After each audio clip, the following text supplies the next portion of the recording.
Quero agradecer a oportunidade, primeiramente a Deus e ao pastor Sansão e à pastora Poliana que nos convidaram para estar aqui. Meu pastor que cedeu, para nós estarmos aqui. E eu quero também que os irmãos abram as vossas Bíblias em um texto aqui que acho que essa igreja durante esses 2 meses aí deve ter enjoado.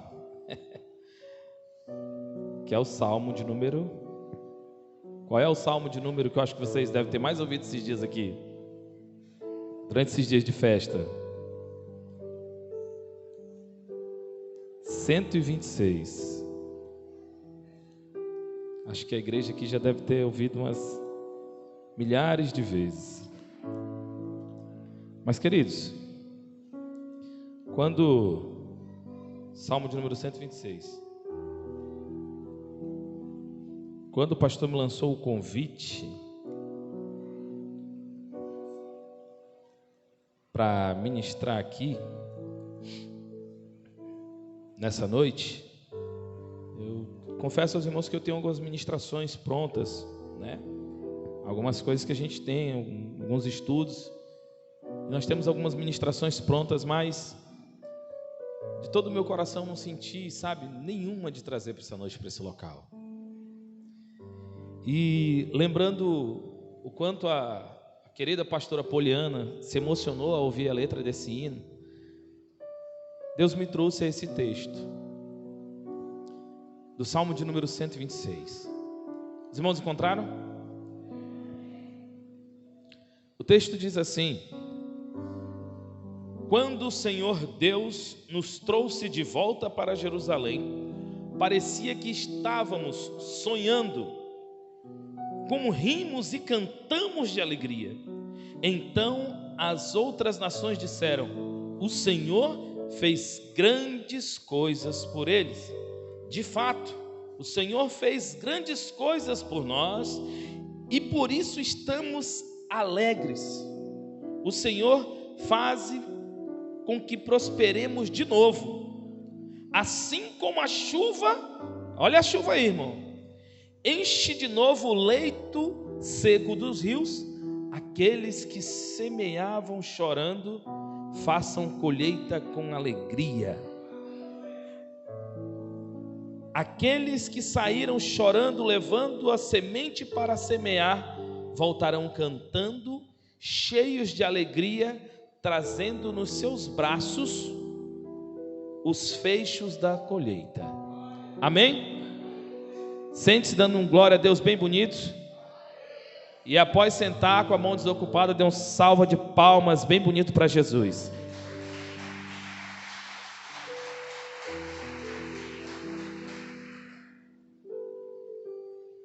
Se eu fosse a pastora Poliana, eu ia dizer que essas palmas aí foi para mim, né, pastora? Agora uma palma para Jesus. Eu estou aqui. Aleluia, irmão. Glória a Deus. Amém. A lei tem que ser conforme o sacerdote, o que diz a Bíblia, pastor? Então, estamos aqui, tem que ser mesmo estilo. Queridos, eu acho que vocês já ouviram umas 10 mensagens desse texto aqui, pastora, durante esse período, tanto na campanha da semeadura, quanto em prol dessa festa, Inclusive o pastor trouxe essa ministração na festa. Mas como eu havia dito aos irmãos, esse texto foi incomodado no coração a partir do momento que eu recebi esse convite. E não foi nenhuma ministração que eu já tivesse preparado antes, Inclusive, já tinha algumas outras, mas que Deus faça conforme a vontade dele nesse lugar e diga aquilo que ele quer dizer relacionado a esse texto. Queridos, acho que as Bíblias ainda continuam abertas, algumas. Quem consegue ver aí, tem uma frasezinha escrito, na oração, antes de começar o verso 1. Alguém pode dizer aí o que está escrito acima? Cântico dos degraus. Tem mais alguma? Canção gradual. Em algumas outras versões vai ter cânticos de romagem. E na minha aqui vai dizendo canção dos peregrinos. do Salmo 120 ao Salmo 134, um total de 15 salmos. Vocês vão ver essa mesma palavrinha aí em todos. Vocês podem conferir aí, do Salmo 120 ao Salmo 134, são 15 salmos no total, e vão estar descritos aí. Se na sua Bíblia está cântico de degrau, vai estar cântico de degrau. Se for cântico de romagem, vai estar de romagem. Se for da pastora, qual é? Se for gradual, vai ser gradual em todos esses 15. E na minha, no Salmo 126, é canção dos peregrinos. Degrau, peregrino e romagem vai igual, né? Degrau é subindo. Jerusalém é uma cidade alta. Então, quando os peregrinos na sua romagem subiam, por isso degrau, eles iam em direção a Jerusalém. Toda uma vez por ano era todo judeu, ele ia levar a sua oferta ao templo. Então esses 15 salmos, essas 15 canções, dentre outras várias eram cantadas, mas essas 15 canções eram entoadas pelo povo nesse caminho, nessa subida a Jerusalém. Jerusalém, quando a gente fala de subida, ela tem mais de um significado. Não simplesmente porque é uma cidade que está no alto, mas porque quando a gente fala de subir, a gente fala de encontro com Deus, a gente fala de aumentar a espiritualidade, a gente fala de adoração. Quando a gente fala de subir, a gente fala dessa busca ao Senhor, de chegar mais próximo de Deus. E era isso que significava ir para Jerusalém. Então, aquele povo que ia em direção à cidade de Jerusalém, eles iam em um grande grupo, em uma romagem, né? Eram os peregrinos que iam em uma grande romaria subindo até Jerusalém. E eu creio aqui nessa noite que também nós estamos em um grande grupo de peregrinos que não nasceu nessa terra, que não é daqui, que está passando por aqui, mas não é desse lugar, e que o Senhor chamou você só por uma passagem por aqui. Você só é peregrino nessa terra e está aqui, só numa ramagem, está indo em direção a Jerusalém espiritual. Eu creio nessa noite que você está nessa mesma caminhada, aleluia. E nós estamos prosseguindo para o alto, de degrau em degrau. E em cada passo que nós damos, às vezes em dificuldades, às vezes em lutas, às vezes, cada um no seu dia, mas também nós subimos com cânticos de alegria, entoando ao Senhor, falando dos nossos momentos, às vezes de dificuldades, mas de gratidão a Deus e dizendo: Senhor, mas nós estamos caminhando, nós estamos prosseguindo, nós estamos em direção ao céu, aleluia. Então, só para ver, antes de entrar no versículo, já tem uma ministração. Mas eu quero falar sobre esse Salmo de número 126, que ele conta uma história em que ele é apaixonante. Se nós simplesmente olharmos e dizer, quando o Senhor nos trouxe de volta para Jerusalém, parecia que estávamos sonhando. Talvez, se você não entender o verdadeiro contexto que se passa aqui, talvez você não consiga dar tamanha importância para esse sonho que eles viviam. Para contextualizar de uma forma mais simples, a gente vai voltar a muitos anos atrás, quando o rei Salomão era rei de todo Israel, filho de Davi, foi um dos maiores reis de todo Israel e o homem mais sábio, segundo a própria Bíblia. E era um homem com muita sabedoria, e ele governava toda Israel, todas as 12 tribos de Israel, com muito poder, com muita força. Mas esse rei morre. Então um dos seus filhos, Roboão, assume o trono. E esse seu filho, agora uma vez rei, ele resolve continuar o legado do seu pai, ele resolve continuar a forma de governar. Só que alguns dos anciões o questionam e dizem que as cobranças, os impostos, os encargos eram muito pesados. E agora eles estavam sofrendo porque era muito pesado. E eles chegam ao filho de Salomão e dizem para ele: ajuda-nos, diminui essa carga de impostos, favorece-nos agora, teu pai é morto, tu é o rei, pode nos favorecer. Aquele rei, cheio de egoísmo, ele coloca ao redor dele vários conselheiros muito jovens, homens sem experiências nenhuma, homens sem sabedoria. A gente tem aqui mais um aprendizado: busque pessoas sábias para estar ao seu lado. Não busque pessoas do mundo, pessoas que não têm conhecimento, pessoas que não sabem o que é a palavra de Deus. Não busque esse tipo de pessoa para buscar conselhos. Busque pessoas que estão na igreja, pessoas que são servos, que têm testemunho de crente, que vivem uma vida espiritual, que vai vir algo de Deus para lhe dar uma palavra, um bom conselho. E esses homens jovens, eles aconselham: não, já que teu pai cobrava imposto assim, dobra-lhe o imposto, cobra mais, tu tem que ser ainda mais que o teu pai. E aí ele então resolve, eu sou rei, agora eu vou fazer ainda mais que meu pai. E ele resolve daquela maneira agir contra o povo. Então aquele povo se rebela, e um outro irmão dele, nessa rebelião, leva as 10 tribos de 12. Então se divide o reino de Israel. O reino de Israel agora são 10 tribos, e o reino de Judá são apenas 2, que é Judá e Benjamim. E elas ficam na cidade de Jerusalém, onde havia um templo construído por Salomão, onde ali Deus habitava, onde ali havia a marca como a presença de Deus, simbolizava exatamente onde Deus estava, onde era levado o sacrifício. Então, as outras 10 tribos agora morando fora dali de Jerusalém, o rei que se levantou, ele agora, para que o povo não fosse até Jerusalém adorar, ele começa a levantar altares no meio das montanhas, ele começa a levantar altares nos meios dos montes, e esses altares começam a se corromper. Eles são levados para uma outra adoração, eles são levados agora para um outro manifesto. Agora aquilo que era preceito, aquilo que era guardado para o nome de Deus, sacrifícios que eram feitos para Deus, agora são feitos de qualquer maneira, ao ponto de se perdendo e se levantando altares de outros deuses no meio do povo de Israel, no meio das 10 tribos. E elas vão se perdendo e vão se desviando. E Deus levanta profetas para a tribo de Israel. Inclusive, ele levantou Elias, levantou Eliseu, levantou vários e vários profetas para a nação de Israel. Mas a nação de Israel toda desviada, e todos os seus reis, nenhum serviram a Deus, e todos os profetas que foram levantados, elas mataram. Então quando elas racharam e deixaram Jerusalém, deixaram a cidade de Deus, quando deixaram o templo, deixaram a casa de Deus, deixaram ali o lugar onde simbolizava a presença de Deus, quando eles se afastaram daquilo, eles não conseguiram se manter em pé e se perderam. Hoje nós vivemos um tempo pós-pandemia que muita gente acredita que ele pode ser crente em casa e que ele vai assistir pela internet alguns vídeos e ele seleciona que tipo de pregação ele quer. Com certeza, se eu for escolher, eu só vou querer uma que fale coisa boa para mim.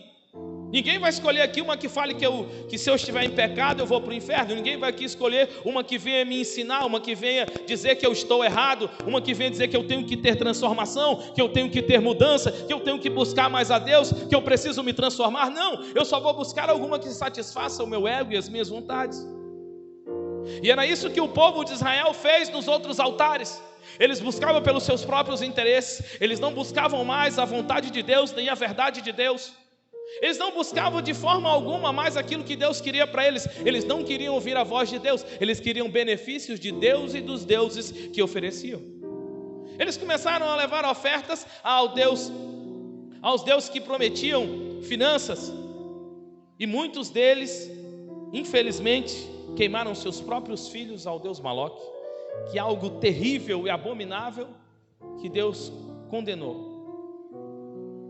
Mas as 2 tribos que ficaram, as tribos do sul, elas tiveram seus períodos diferentes. Houveram reis que serviram a Deus na cidade de Jerusalém, e que o templo de Deus foi abençoado, e que Deus se manifestou, e que grandes coisas fez o Senhor em Jerusalém, na tribo de Judá, que era o reino do sul. Quando eles estavam com Deus, Deus abençoava e prosperava. Mas sempre saía uma geração, e às vezes o outro rei se desviava, e desviava, e o povo também se desviava, e a mão de Deus vinha sobre o povo. Mas logo depois se levantava um outro rei que se convertia e voltava aos caminhos do Senhor, e voltava a fazer a vontade de Deus, e Deus, com compaixão, misericórdia e longanimidade, perdoava o povo, assim como está em 2 Crônicas, no capítulo 7, no versículo 14, que quando o povo voltasse verdadeiramente para Deus, se convertesse dos seus maus caminhos, Ele a perdoaria, sararia a sua terra, e todas as demais promessas que os irmãos conhecem. E a tribo de Judá, ela viveu nesse período. Um rei servia a Deus, outro rei não. 2 reis serviam a Deus, 2 reis não. Então houve vários conflitos.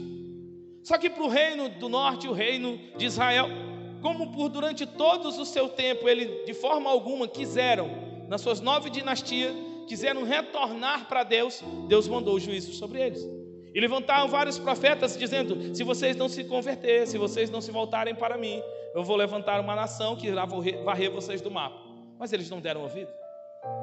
O que me intriga muito é imaginar que a cidade de Nínive, que não servia a Deus, que não conhecia a Deus, quando um homem entra na cidade, um homem que nem queria estar lá, mas ele leva a mensagem de Deus e diz: ei, a cabo de tantos dias virá juízo sobre essa terra, se vocês não se arrepender. E aqueles homens que não conheciam a Deus, agora se dobram debaixo e agora se ajoelham, vestem panos de saco, põem sua boca no pó, debaixo de cinzas, e começam agora a pedir misericórdia a esse Deus que eles não conheciam, só para que não viesse o juízo. E Nínive toda é salva, aquela toda geração.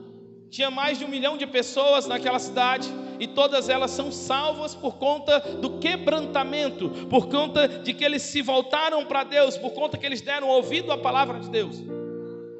Mas o próprio povo de Deus que ouviu os profetas, matou eles e não deram ouvidos à voz do Senhor. Às vezes, se a gente começar a pensar nisso, é preocupante, porque muitos de nós, muitos dos que estiveram aqui, estão lá no mundo, ouvem a palavra de Deus, sabem que é verdade, até choram quando ouvem, mas não voltam. E às vezes um perdido que nunca ouviu a palavra, na primeira oportunidade ele se derrama e vem aos pés do Senhor. Não que a gente deva desistir de ninguém, mas a escolha é individual. E o povo de Israel acabou se cumprindo o juízo sobre eles, porque eles não aceitaram. E os assírios foram contra eles e levaram todo o povo de Israel, dividiram, levaram cada um para uma nação, fizeram com que eles se espalhassem por vários lugares, para que eles perdessem a sua identidade, perdessem a sua cultura e deixassem de servir ao seu Deus. E assim foi feito. Então se acabou as 10 tribos do norte, ficando assim só as 2 tribos do sul, Judá e Benjamim. Mas como eu disse, haviam períodos em que se levantavam reis que serviam a Deus, homens fiéis. Mas haviam momentos também que se levantaram homens ruins, tão ruins e perversos, como o rei Manassés, que governou por cerca de 51 anos e que ele mesmo queimou os seus próprios filhos, oferecendo a esse Deus no templo do Senhor. Vocês têm noção disso? Os sacerdotes se prostituíam dentro dos templos em que eles diziam ser do Senhor. Eles se desviaram de uma tal forma em que Deus também levantou profetas àquela nação e falou que se eles não se convertessem também viria juízo sobre ela. E por mais de uma vez levantaram profetas, e esse rei Manassés, ele serra o profeta Isaías ao meio. Profetas são levantados, e por isso que Jesus diz: Jerusalém, Jerusalém, tu que mata os teus profetas. Eles também mataram a Jesus. Esse era o povo de Deus, corrompido com as coisas daquela época, corrompido com as outras nações, envolvido com os outros deuses, até que chega um momento, 100 anos depois de que Israel é varrido do mapa, em que, quando Jeremias está profetizando, e se você ler o livro de Jeremias, chega a ser triste, e por isso ele é chamado de profeta chorão, porque ele chora pelo seu povo, ele chora pela sua nação, ele chora porque sabe que aquele povo não vai se voltar para Deus e eles vão ser levados ao cativo. Só que o cativo de Israel foi para que todos eles se espalhassem, e nunca mais se ouviu falar em Israel. Mas o povo de Judá, o cativo era diferente, é para que eles fossem para lá, e lá durante o cativo, profetizado durante 70 anos que eles ficariam lá, e durante aquele período que eles ficassem, eles seriam lavados e regenerados de toda a sua idolatria, e de depois daquele cativeiro, nunca mais eles iam colocar a boca de outros deuses em sua boca. Às vezes a gente tem que passar por um cativeiro, às vezes a gente tem que passar por um vale, às vezes a gente tem que passar por um deserto, por uma prova, para que a gente deixe coisas que a gente não quer deixar. Às vezes a gente tem que passar por uma luta e a gente às vezes não entende. E enquanto a gente não entender o que Deus quer fazer no meio dessa luta, a gente vai continuar passando por luta. Às vezes a luta vem e a gente vai, passa por ela, mas a gente não aprendeu nada e a gente continua com os mesmos erros, e Deus vem e manda outra luta, às vezes da mesma maneira, e a gente não consegue entender por quê, mas é porque você não aprendeu nada e não mudou nada. Então você sempre vai ter que passar até o momento que aprender. Mas 600 e poucos anos antes de Jesus, Nabucodonosor, o rei da Babilônia, é levantado para se cumprir a promessa de Deus. E é tanto que Deus chega a chamar Nabucodonosor de servo dele, porque ia cumprir a vontade de Deus para levar o povo cativo. Ele faz 3 levas. Ele leva primeiro a família real, os nobres, os príncipes. Ele leva primeiro uma grande elite. Depois, na segunda levada, ele vai levar os de classe média, os que têm uma certa quantia em dinheiro. E na terceira levada ele leva quase todos da cidade, destrói a cidade, destrói o templo, destrói os muros da cidade, e ele não deixa nada lá, leva os utensílios do templo, leva tudo para a Babilônia. Mas ele deixa o povo na Babilônia e permite que esse povo agora cultive o seu Deus. Ele não proíbe, porque era uma vontade de Deus, ele não proíbe que eles adorem ao Senhor Jeová, ele não proíbe que eles façam adoração a Deus. Então aí se criaram as sinagogas para que o povo pudesse ouvir a palavra de Deus, falar com Deus. Mas eles agora estão longe de Jerusalém, longe do seu templo, simbolicamente longe de Deus. Para o judeu que morava em Jerusalém, eles entendiam que o templo não era simplesmente um lugar qualquer, mas era exatamente o lugar onde significava que Deus estava presente, era um lugar verdadeiramente importante, era um lugar onde eles vinham adorar com verdade, era um lugar onde tinha um símbolo verdadeiro da presença de Deus, onde estava a arca do Senhor, onde tinha tudo aquilo, não era só algo histórico ou simbólico, mas verdadeiramente era onde tinha se derramado a glória Shekinah, onde os sacerdotes não conseguiam ficar nem em pé, de tanto era a glória de Deus e a presença dele, onde o fogo ficava queimando ali, e ele não se apagava, porque a presença de Deus simbolizava aquele fogo. Mas agora o povo está cativo em uma outra terra, em uma outra nação, e agora eles não conseguem mais ir para Jerusalém. Jerusalém está destruída, está acabada. Jerusalém agora não tem mais o mesmo brilho, e o templo já está só em pedras caídas. E eles estão escravos, longe de Jerusalém. Quando você começa a imaginar agora, o maior desejo deles era estar lá diante do templo adorando a Deus, e eles agora não podiam. Agora a sua adoração em terra distante não é uma adoração de felicidade, mas é uma adoração de tristeza, de olhar para trás e ver quantas vezes nós negamos o nosso Deus e não o adoramos quando tinha oportunidade diante do seu templo. Mas agora nós estamos aqui em terra distante e queríamos ter só uma oportunidade de estar no templo do Senhor, porque como Davi disse, é melhor um dia na casa do Senhor do que 1000 em qualquer outro lugar. Eles queriam novamente ter essa oportunidade de estar mais uma vez no templo, de poder adorar mais uma vez naquele lugar onde simbolizava verdadeiramente a presença de Deus.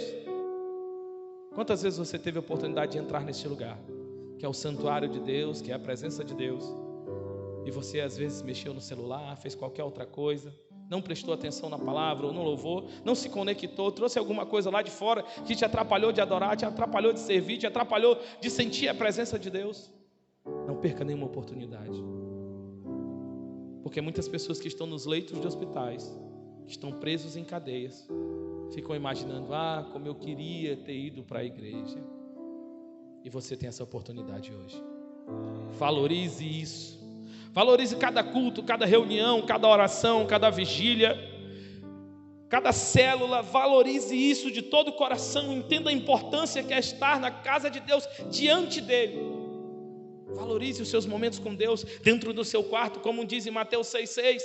Ali você, só no seu íntimo, você e Deus. Valorize esses momentos. Valorize a presença de Deus na sua vida.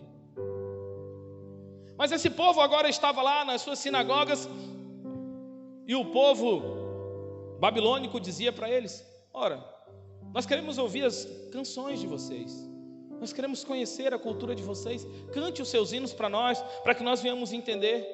E eles diziam: como poderemos entoar hinos de adoração ao Senhor em terras distantes. O coração deles estava tão amargurados que eles não conseguiam mais adorar. E a palavra diz que eles penduraram as suas harpas, que era um instrumento deles de louvor, num salgueiro, que é uma árvore. Porque eles se disseram: Senhor, não tenho motivo para te adorar aqui nessa terra. Enquanto eu for escravo aqui, eu não tenho motivo para te adorar aqui. Quantas pessoas perderão o prazer de adorar a Deus, de exaltar ao Senhor? Isso é coisa de quem está em cativeiro. Isso é coisa de quem está aprisionado.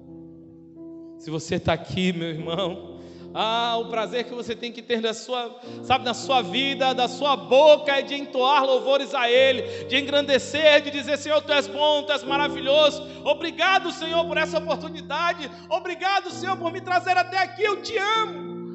Não só com as vossas bocas, mas com os vossos corações. De gratidão pelo Senhor ter te trazido até aqui. E essa era a situação daquele povo no cativeiro. Eles não tinham prazer nenhum em adorar a Deus. E eles todos os dias lembravam de que o lugar que eles deveriam estar estava todo destruído. Mas quando está aqui nesse Salmo 126, isso aí é só comecinho para trazer para cá, né? Ele vai dizer: quando o Senhor nos trouxe de volta, diga, trouxe de volta. Mais forte, trouxe de volta. Sabe o que isso significa? Ele é um Deus de restauração. Ele é um Deus de renovo. Ele é um Deus que mesmo com esse povo que aborreceu Ele por vários anos, por várias vezes, que aborreceu Ele, que adorando outros deuses em uma servidão ruim, fazendo coisas que desagradavam a Ele, mas mesmo assim Ele tratou com esse povo. Ele trouxe esse povo para perto e disse: Ei, eu vou te tratar, eu vou te curar dessa idolatria, eu vou fazer renovar a tua vida, eu vou te trazer curado de volta para Jerusalém. Aleluia! E é isso que Ele quer fazer com o povo dEle. É isso que Ele quer fazer. Quantos desviados não estão aí aprisionados por Satanás em terra distante? Mas Ele quer trazer de volta para Jerusalém.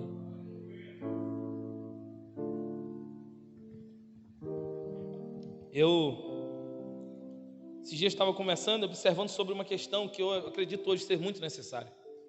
Há uma necessidade muito grande de um grande avivamento e verdadeiro. E os grandes avivamentos, eles só se iniciam com oração, humilhação, reconhecimento de quem nós somos, pecadores diante de Deus, e o quanto nós precisamos mudar. Sem isso nós não conseguimos um verdadeiro avivamento. A palavra de Deus vai dizer lá em Abacuque que ele vai dizer: ouvi a tua palavra e temi. Então a palavra de Deus, ela nos desperta. Aí ele clama ao Senhor, então depois nós oramos. Essa noite a palavra de Deus quer te despertar para um novo avivamento, e nós devemos buscar ao Senhor por isso. Às vezes nas nossas orações nós pedimos muitas coisas. É lógico que eu quero que você seja ricamente abençoado com todas as promessas que o Senhor pode te dar, aleluia. Mas nós devemos orar por um avivamento verdadeiro nessa terra, por um verdadeiro avivamento nesse bairro, nessa rua, na Zona Leste, na cidade de Porto Velho, no nosso estado e no Brasil. Há uma necessidade de um verdadeiro avivamento, de uma busca verdadeira novamente. Muitos estão se perdendo e não querem mais voltar. A apostasia está aí. Todos nós vemos essa realidade. Mas nós precisamos buscar esse verdadeiro avivamento. E foi isso que esse povo fez no cativeiro. Não foram cânticos de alegria, mas foram lágrimas de arrependimento. E aqui no Salmo 126 ele diz que o Senhor nos trouxe de volta. Isso quer dizer que Ele ouviu as nossas orações, Ele restaurou a nossa sorte, Ele nos trouxe de volta para o lugar de onde nós nunca deveríamos ter saído. E talvez você diga: peraí, eu não desviei, eu continuo na presença de Deus, mas talvez a sua adoração não tenha sido a mesma, talvez a sua servidão não tenha sido a mesma, talvez a sua comunhão com Deus não tenha sido a mesma, talvez você não tenha vivido mais Mateus 6,6, você não tenha tido mais aquele tempo reservado com Deus, você não tem vivido mais uma vida com santidade, e o Senhor quer restaurar tudo isso na minha e na sua vida hoje aqui. Ele quer nos trazer de volta para essa caminhada para Jerusalém, para uma subida, uma caminhada para o alto, para ir para o rumo do céu, aleluia. E eles dizem aqui que parecíamos que estávamos sonhando. Sabe por quê? Eles estavam numa situação de escravos, eles não tinham armas, eles não lutaram para sair de lá, eles não tinham como sair de lá, eles não guerrearam para sair. Eles não se levantaram um grande exército para tomar aquele lugar, não, eles não tinham mais como sair. Eles estavam lá naquele lugar, morando lá. Mas quando Deus faz e Deus quer, meu amigo, não tem nada que pode segurar. Não existe exército, não existe luta, não existe distância, não existe nada. E Deus fez a sua vontade e através de um decreto, aqueles homens voltam para Jerusalém. Mas como eu disse, foram cerca de 70 anos de cativeiro.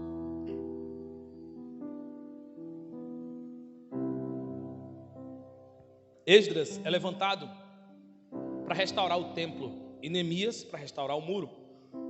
Esdras vem primeiro, até porque a prioridade é o templo, não o muro. A prioridade sempre vai ser o templo. Ele não sai de lá e a primeira coisa que ele vem fazer, não, vamos construir a nossa casa, vamos construir não sei o que, vamos, não. Esdras sai de lá para construir o templo. Às vezes a gente precisa reconstruir o nosso templo, o nosso altar diante de Deus, a nossa adoração verdadeira, é a primeira coisa que a gente precisa restaurar. Às vezes você quer arrumar uma coisa ou outra, eu quero fazer isso primeiro para me servir a Deus, eu quero fazer aquilo, eu quero fazer só quando eu tiver isso, só quando eu tiver... Ei, Deus quer que você restaure o seu altar nessa noite. Deus quer que você restaure a sua adoração. Então Esdras vem e com uma grande missão para reconstruir o templo. E se você ler no livro de Esdras, vai ter uma história interessante, que eles começam a construir o templo e eles chegam naquele lugar e muitos depois começam a construir suas casas. Eu não vou, mas é muito interessante a história de Esdras. E eles vão reconstruir suas casas. Aí Deus tem que levanta alguns profetas e diz: ei, minha ordem não foi essa. Primeiro fazer o templo, depois a casa de vocês. E começa a vir doenças sobre eles, começam a vir coisas sobre eles, porque eles não queriam fazer a vontade de Deus. Até que eles se voltam para Deus e reconstroem o templo. Quando eles estão diante do templo, eles começam a chorar, depois do templo reconstruído. Eu vou explicar por quê.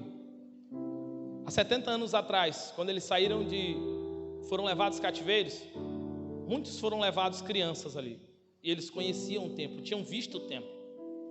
Eles viveram na Babilônia, mas a Babilônia não viveu neles. Quem nasceu na Babilônia ficou por lá mesmo.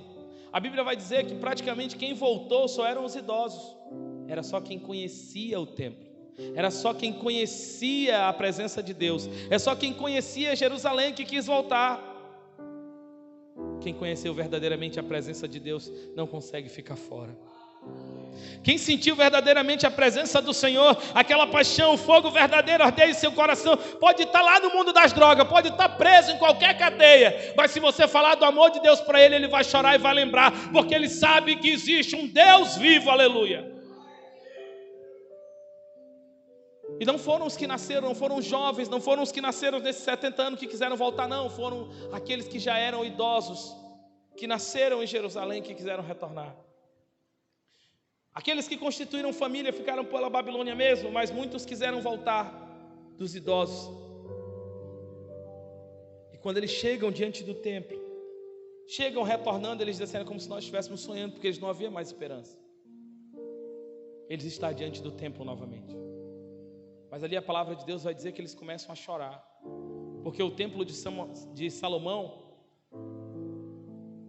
era uma das maravilhas do mundo, era muito bonito, era cheio de ouro, cheio de prata, cheio de madeiras preciosas, cheio de tudo que você imaginar. Reis do mundo inteiro vinham até a cidade só para contemplar a beleza do rei, do templo. E todos falavam e comentavam, além da presença de Deus, havia uma beleza muito linda. Mas aqueles homens pobres e velhos conseguem construir um templo simples, de madeira, bem inferior, quase sem ouro, sem a arca. E eles olharam e começaram a sentir muita tristeza, lembrando do templo antigo. Mas o profeta se levanta nesse momento e diz que a glória da segunda casa ainda será maior do que a primeira. Não se prenda ao que os seus olhos naturais vê. Comece a observar aquilo que Deus tem. Comece a observar pelos olhos da fé. No templo de Salomão aconteceu algo maravilhoso. A glória de Shekinah de Deus desceu e os sacerdotes, os homens que ali estavam, não conseguiam ficar em pé, tamanha era a glória. Mas o templo que foi construído por aqueles velhos, aqueles homens que retornaram, passou não somente a glória, mas passou o próprio Deus. Jesus Cristo entrou naquele templo e fazendo-se cumprir esta profecia, que a glória da segunda casa seria infinitamente maior do que a primeira. Não era só uma fumaça, era o próprio Filho de Deus agora dentro da casa, aleluia.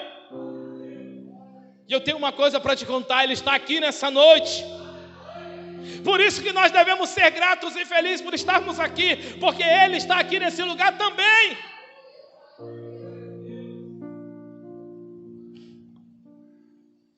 Então agora, meus irmãos, eles ouvem essas palavras e seus corações são confortados, porque eles estão de volta no lugar onde eles nunca deveriam ter saído. Porque agora eles entendem que nunca mais deveriam adorar aos outros deuses e deveriam servir a esse Deus fielmente, a esse Deus de amor e de misericórdia, que às vezes não pega no laço, mas para nos ensinar a viver como Ele quer. E agora eles vão dizer que estavam sonhando, sabe assim, de não acreditar mais, porque era impossível. Quando eles vieram para Jerusalém, as outras nações disseram que o Senhor fez grandes coisas por eles, mas não ache que as grandes nações simplesmente olharam e disseram assim: nossa, que bom. Elas se levantaram contra eles e tentaram destruir de várias formas.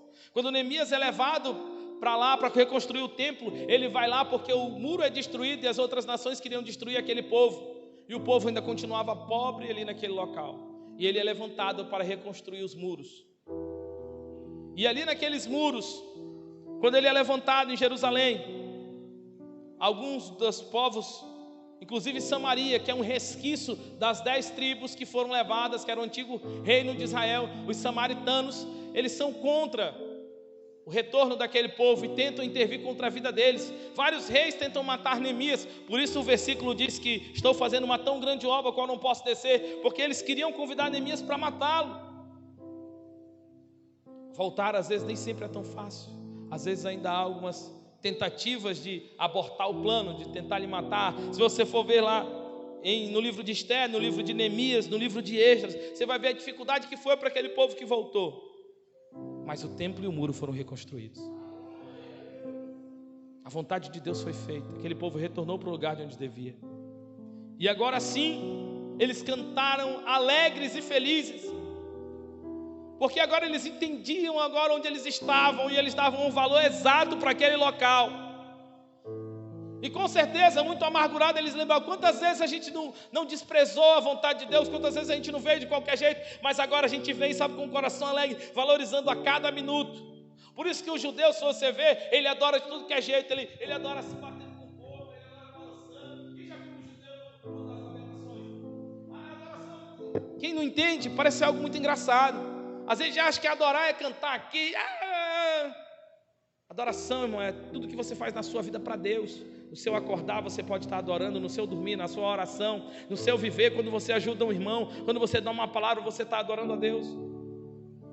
Adoração é um estilo de vida. E o judeu, ele tem aquela forma, às vezes ele fica no muro da lamentação só, batendo a cabeça ali, se mexendo, ele está adorando com o seu corpo. Ele não se contenta em adorar a Deus simplesmente com palavras, mas ele quer com todo o corpo, com cada célula do corpo, com cada partícula do seu corpo. Ele quer dizer assim: eu te adoro com o meu braço, te adoro com a minha perna, te adoro com minhas mãos, te adoro com tudo que é em mim, eu quero te adorar, aleluia. Então o 2 vai dizer: como rimos e cantamos de alegria. De fato, o Senhor fez grandes coisas por nós e por isso estamos alegres. Diga, estamos alegres.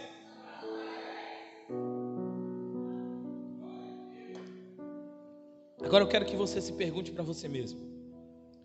Antes eu e você vivíamos em um cativeiro, em um lugar de pecado, condenados ao inferno. Mas eu não sei te explicar o motivo. Jesus resolveu dar a vida por nós, se entregar numa cruz para nos darmos direito de salvação. E agora nós estamos indo em caminho a Jerusalém nesse caminho de salvação, e você agora não está mais no cativeiro, você verdadeiramente está alegre? Você consegue entender o quanto você deveria estar alegre por você não ser mais escravo do pecado, escravo da condenação, por você não estar mais preso em cadeias? Ei, aquele povo estava alegre porque ele entendia que eles estavam livres e que eles agora poderiam adorar e servir a esse Deus de todo o coração. E eles diziam: por isso estamos alegres. Quem está alegre aqui? Por saber que Jesus te salvou, por saber que Ele te libertou, por saber que Ele te ama, aleluia!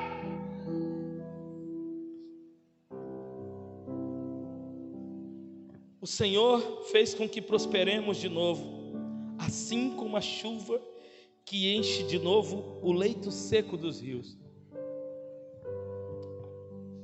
A gente fala de chuva, né? Aqui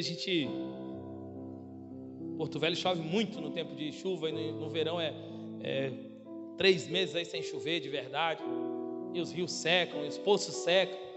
Quem tem poço aqui, poço estilo amazônico, né? Em setembro, em agosto, outubro ali fica ali pedindo água dos outros. Ei, meus poços secou e tal. Quem não tem artesiano fica nisso, né? O Senhor quer restaurar o poço de cada um de vocês, o poço de cada um de nós. Mas não é esse poço físico, não. Não é aquela água que a mulher deu de beber para Jesus, mas é a água que Ele deu para ela beber. É aquela água no qual você nunca mais terá sede se beber. Ele quer restaurar a tua sede de Deus. Ele quer restaurar cada vez mais e mais para você ser mais cheio dEle, para que você esteja mais cheio da presença dEle, para que você possa agora fluir de dentro de você uma fonte jorrar de água viva. De dentro de você vai jorrar uma fonte, assim como aquela mulher samaritana, aleluia. Você vai ser esse canal de bênção na vida de pessoas, porque de você irá fluir um canal, uma fonte, aleluia, para abençoar pessoas e pessoas, e Ele irá restaurar. A chuva de Deus se derrama sobre esse lugar nessa noite, sobre esse lugar.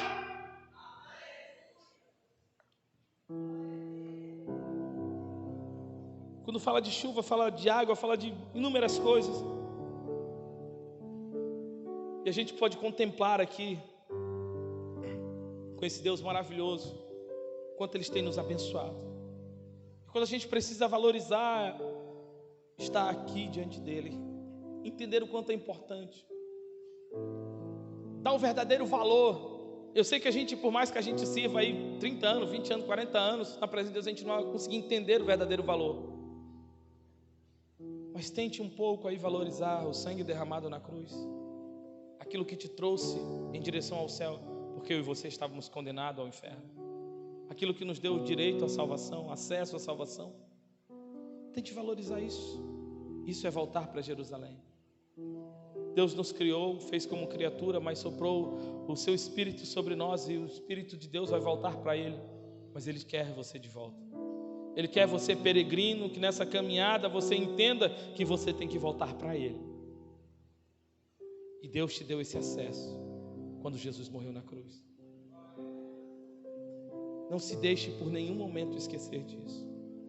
Esquecer de que Deus te trouxe de volta para Ele. Valorize cada instante aqui na presença do Senhor. O versículo 5 vai dizer que aqueles que semeiam chorando façam colheitas com alegria. Agora que vai chegar na parte da semeadura, né? Mas não era essa a minha intenção de mensagem. Eu não sei por onde tu peregrinou. Eu não sei qual foi tua caminhada até chegar aqui. Eu nem conheço a tua história. Sabe? Eu tenho meu irmão aqui, minha mãe, e nem talvez a deles eu saiba inteiramente todas as suas lutas diárias, todas as suas tribulações, tudo que eles têm passado, que às vezes você olha assim e diz: meu Deus, a luta está grande. Eu sei que você tem passado por momentos de dificuldades em que você tem chorado e tem dito: meu Deus, será que o Senhor não está me vendo? Será que eu estou fora da tua vontade? Será que eu estou em pecado? Será que eu estou porque As coisas estão se levantando, tudo está parecendo tão difícil e eu não estou conseguindo me achar. Se você não largar a mão dele, pode ter certeza que cada lágrima dessa derramada, que cada caminho desértico desse, que cada vale passado que você tem enfrentado, que as lutas gigantes, tudo isso que você tem passado, se você não largar da mão dele, vai ter aprendizado, mas vai ter vitória no final. Porque quando você voltar, você vai entender. Porque quando aquele povo olhou e viu o templo novamente reconstruído, eles entenderam a importância que o templo tinha, mas eles precisavam ser escravos para entender. E você talvez está passando por esse momento difícil, que você agora não entende, mas porque quando chegar lá no momento da vitória, quando você atravessar esse deserto, quando você passar por esse cativeiro, quando você passar por essa luta, você vai chegar lá do outro lado e vai olhar e vai entender: Senhor, agora eu entendo, eu te agradeço por isso, obrigado por ter me fortalecido em meio à luta. Obrigado por ter sustentado a minha mão, porque agora eu entendo a tua vontade. Você vai se alegrar no Senhor. Através de você muitas vidas serão salvas. Através desse teu testemunho que tu vai contar disso que tu está passando hoje. É isso que é levar, sabe, chorando. Aqueles que saem chorando, levando a semente para semear. É mais saboroso quando você sabe o valor de cada semente, quando você entende, sabe ali o sacrifício que foi. Quantos milionários não ganharam na Mega Sena aí? Ganharam 25 milhões, 2, 3 anos depois estavam pobres, porque eles não souberam o valor daquilo, não ganharam, nem, sabe, foi algo que veio e foi fácil. Mas quando a gente está semeando, quando é algo que a gente chora, quando é algo que a gente luta, quando é algo que a gente trabalha, quando é algo que a gente padece por aquilo, perde noite de sono, aí você vai saber valorizar aquilo que Deus te deu. Talvez por isso Deus ainda não te deu aquilo que mais você quer, é porque você tem que entender o valor que aquilo tem. Fique de pé nessa noite.